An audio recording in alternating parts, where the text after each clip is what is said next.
we're going to do the armbar from the back.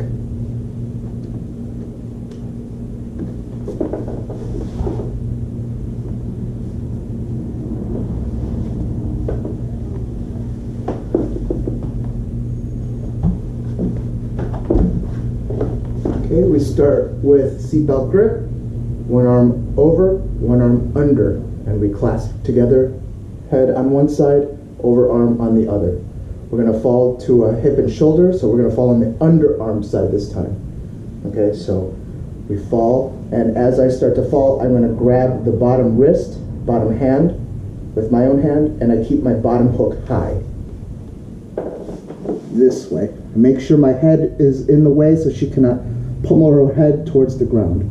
Okay, so now I'm going to take my top arm, my overarm, and I bring it onto the other side, and as a frame against her own chin, or her own jaw. So now I grab her wrist, and I grab my own wrist into a kimura grip here, like this. And now I have a good grip and frame, so she cannot rotate in either direction. Okay, so now I'm going to take my top leg, and I bring it over the top and lock on the shoulder, and I start to push her forward this way.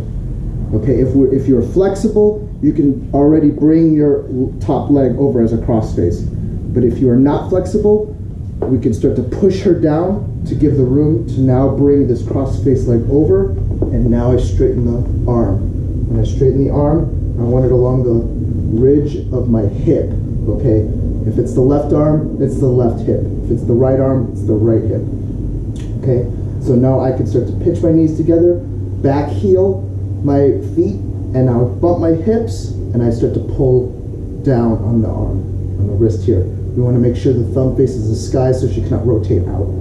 This starts to contrast with using our abductors here to pinch the shoulders and putting on the chest. As you can see, she's quite flexible, so much more difficult to get any sort of submission. So we want to bring it off to the side here, and now as you can see, there's ample room here for breaking pressure here. So I start to bump, and I can bring it down.